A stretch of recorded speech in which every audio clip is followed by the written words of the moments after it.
नमस्कार. मागच्या खेपेला आपण वेदांत किंवा शंकराचार्यांनी सांगितलेले सत्याच्या व्याख्या आणि किती प्रकारे वेदांत हे सत्य आपल्यासमोर घेऊन आले हे पाहिलं आपण. 4-5 प्रकार तरी होते. आपण व्याख्या पाहिली, त्रिकालाबाधित सत्य, मिथ्या आणि असत्य पाहिलं. त्यानंतर आपण व्यावहारिक, प्रातिभासिक आणि पारमार्थिक सत्य पाहिलं.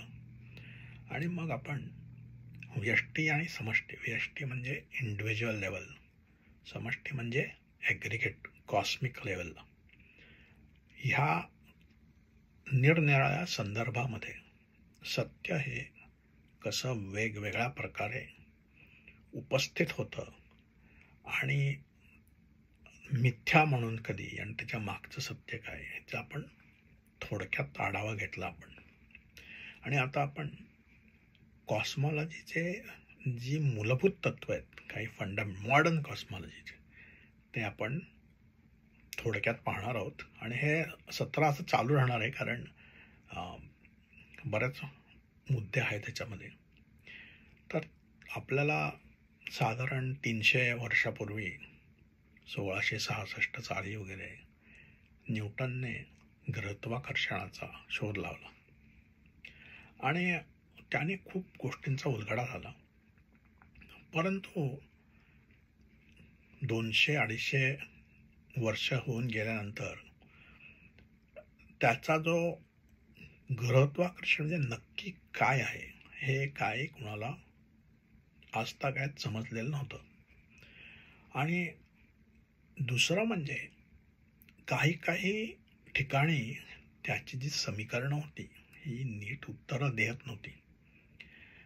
आणि ह्याचं बरीच लोक त्याच्या मागे लागलेले होते की हे काय आहे शोधून काढलं. त्याच्यापैकी एक आईन्स्टाईन होता. तर आईन्स्टाईनने त्यांच्या नावाचं एक थोडक्यात सांगायचं म्हणजे की आईन्स्टाईन हा जर्मन ज्यू होता एक.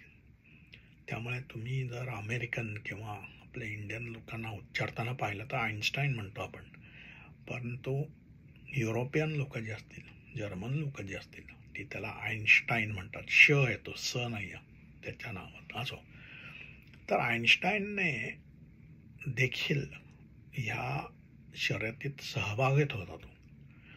आणि त्याच्या एक गोष्ट लक्षात आली की बहुधा, आणि मी हे अगदी मोठ्या आपण ढांगा घेतो याच्यात, भरपूर आपण त्याचे बारकावे जे आहेत तपशीलही सोडून देतोय, नाहीतर हे सत्र काय खूप वेळ चालेल. तर आईन्स्टाईनच्या हे लक्षात आलं की ह्याच्यामध्ये असं असू शकेल का की व्यष्टी आणि समष्टीचा घोळ आहे का ह्याच्यात, की समष्टीला आपल्याला लक्षात आहे, व्यष्टी आणि समष्टी म्हणजे इंडिव्हिज्युअल आणि ॲग्रिगेट. आपण त्याची काही उदाहरणं सुद्धा बघितली की इंडिव्हिज्युअल म्हणजे फक्त आपल्यापुरतं असं नाही. आता सोलर सिस्टीम किंवा आकाशगंगा, मिल्की वे, गॅलेक्सीजच्या मानाने पृथ्वी हे समष्टी होईल आणि गॅलेक्सी ही पृथ्वी ही व्यष्टी होईल आणि गॅलेक्सी ही समष्टी होईल. तर अशा दृष्टिकोनातनं आईन्स्टाईनने अर्थात हे शब्द वापरले नाहीत, पण त्यांचा विचार जो होता तो की हे बहुधा ही जी गणित आहेत, समीकरण आहेत, ही बहुधा जेव्हा समष्टीला लावतो आपण तेव्हा कदाचित ते घोळ घालत असतील असं त्याच्या डोक्यात येऊन त्यांनी तो प्रयत्न सुरू केला समजून घ्यायचा. आणि अर्थातच त्याचं डोकं विलक्षण चालत होतं. आणि आपण जे काही शंकराचार्य किंवा वेदांत यांचे जे विचार आहेत ते कशा प्रकारे त्यांनी जरी त्याचा अभ्यास केला नसला तरी त्याच्या विचारात आले हे पाहतोय आपण. तर त्यांनी देखील इमॅन्युअल कांटचा अभ्यास केला होता आईन्स्टाईनने त्याचे शोध लावण्याआधी. तर त्याच्या जेव्हा हे लक्षात आलं की आपल्याला जो आपण समीकरण वापरतोय त्याच्यामध्ये काहीतरी मिथ्या प्रकरण चालू आहे का, आणि त्याच्यात व्यष्टी आणि समष्टी हे पहिलं आलं, आणि त्याच्यानंतर त्यांनी जो एक त्याचं जे मोठं आपल्यासाठी जे त्यांनी शोध लावला तो म्हणजे हा व्यावहारिक आणि प्रातिभासिक सत्यामधला फरक त्यांनी जो भौतिकशास्त्रात लावलेला आपण तो बघणार होतो. पण आपण त्याचा एक थोडक्यात त्याचा एक म्हणजे हा प्रयोग जो आहे, हा मी सांगणार जो आहे तो मी अगदी सोपा करून आपल्यापुरतं सांगितलेलं आहे. त्यांनी वेगळ्या प्रकार हे सगळं मांडलेलं होतं. पण समजा की एक शर्यत आहे 100 मीटर, त्याच्यामध्ये युसेन बोल्ट कुठेतरी पळतोय आणि आपल्याला मोजायचं आहे की 100 मीटर किती वेळात त्यांनी 100 मीटर पळाला तो, असं आपल्याला मोजायचं आहे. आणि हे करताना आपण पृथ्वीवरती आपण एक काहीतरी स्टॉपवॉच घेऊ आणि तो बाबा 9.58 सेकंद 10 सेकंदाच्यात पळाला तो, असं आपल्याला लक्षात येईल. पण आता त्यांनी काय केलं, म्हणजे मी हे सोपं करून सांगतोय की समजा हे आपल्याला अवेलेबल नाही, आपल्याकडे हे सगळं उपलब्ध नाही आहे. ह्या जो प्रयोग आहे हा आपल्याला काय अवेलेबल आहे की समजा हा जो मोजायचा आहे आपल्याला हे किती वेळात वेग त्याचा, तो रात्री आहे, त्याच्यात उजेड नाही आहे त्याच्यात, आणि त्या पळणारा धावणारा जो माणूस आहे त्याच्या डोक्याला एक दिवा बांधलेला आहे, आणि त्या दिव्यावरनं आपल्याला समजून घ्यायचं आहे की हा कुठपर्यंत आला आहे. आणि तो दिवा आपल्याला दिसतोय, आणि मग आपण त्याच्यावरनं स्टॉपवॉच वापरून आपण बघतो. तर तो तिथनं पळणं सुरू केलं आणि आपल्यापर्यंत आला की मग आपण आपलं स्टॉपवॉच थांबवलं आणि कळालं आपल्याला इतका वेळ लागला. सोपं आहे हे असं समजून घ्यायला. पण आता ह्याच्यामध्ये जर मी एक असा बदल केला की तो धावपट्टू जो आहे तो जिथनं सुरू होतोय ना, तो एका ट्रेडमिलवरती आहे, म्हणजे तो जोरात पळतोय पण तो तिथल्या तिथंच पळतोय, त्याचा वेग पण भरपूर आहे. आणि मी इथं स्टॉपवॉच घेऊन बसलेलो आहे आणि मला तो दिवा दिसतोय, तिथे लांब दिसतोय मला तो दिवा, पण माझ्या दृष्टिकोनातनं तो काही हालतच नाही आहे. तर ह्याचं जे आहे ना भानगड, की व्यावहारिक सत्य, प्रातिभासिक सत्य आणि पारमार्थिक सत्यामध्ये फरक जो आहे तो आहे संदर्भ वेगळे वेगळे आहेत. आणि हा मुद्दा जो आईन्स्टाईनने पकडला तो 30 वर्ष त्यांनी सोडलं नाही, आणि त्यातनं हे सगळं त्याचं अलौकिक असं अद्वितीय असं त्यांनी जे शोध लावले त्यातनं लागले ते, की संदर्भाप्रमाणे सत्य बदलतंय हे त्याच्या लक्षात आलं. आणि मग तो किती निरनिराळ्या प्रकारचे संदर्भ असू शकतात ह्याच्या मागे तो लागला. परत सांगतो की आपण ह्या मोठा ढांगा घेतोय, त्यामुळे डिटेलमध्ये जात नाही मी काय काय केलं त्यांनी.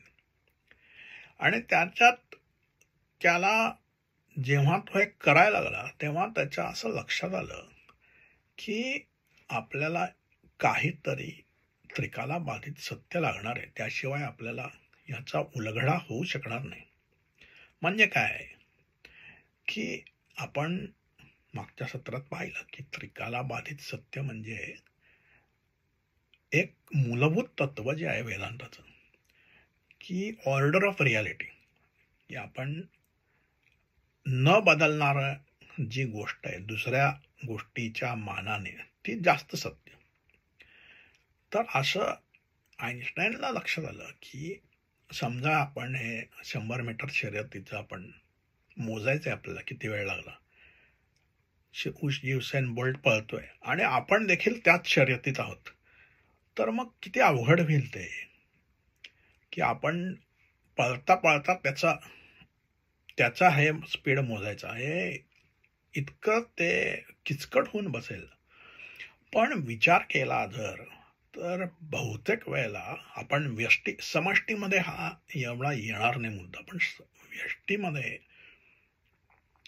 व्यष्टीमध्ये हा मुद्दा येणार नाही, पण समष्टीमध्ये वारंवार हा येऊ शकतो.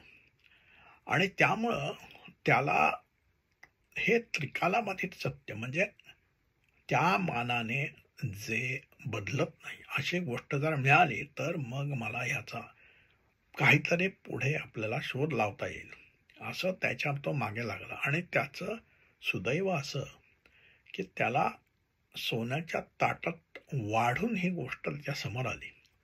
मॅक्सवेल आणि मायकलसन मॉर्लेने हे सिद्ध केलं होतं की प्रकाशाचा वेग हा संदर्भा बदलला तरी बदलत नाही. आणि ह्याचा त्याने कशा प्रकारे उपयोग करून घेतला हे मी पुढच्या सत्रात सांगणार आहे. पण मुद्दा असा आहे की संदर्भाप्रमाणे सत्य बदलतंय. सत्य काही तसं आपण जे पाहतो ते शाश्वत नाही हा त्यांनी धरून ठेवला आणि त्यातनं हे सगळं उत्पन्न झालं. आणि त्याने एक नव्या प्रकारचा चष्मा हा आपल्याला दिला. आणि त्यामुळं त्याच्या चष्मा घालून आपण जेव्हा सृष्टीकडे बघतो तेव्हा आपल्याला तीच गोष्ट जी पूर्वी आपण पाहायचो ही अगदी वेगळी अशी दिसायला लागते. त्याचप्रमाणे वेदांताने दिलेला चष्मा जर आपण घातला तर आपल्याला हेच जग अगदी वेगळं असं दिसू लागतं. तर पुढच्या सत्रामध्ये मी आईन्स्टाईनने केलेले काही विलक्षण असे जे प्रयोग आहेत किंवा त्या प्रयोगाचे जे समजलेल्या गोष्टी आहेत ज्या विलक्षण आहेत, ज्या आपल्याला असं वाटणारच नाही की अरे हे माझ्या बाबतीत घडतंय, तर आपण ते पाहणार आहोत. पण तूर्त तरी मी हे सत्र इथंच संपवतो आणि या पुढच्याला बघूया. धन्यवाद.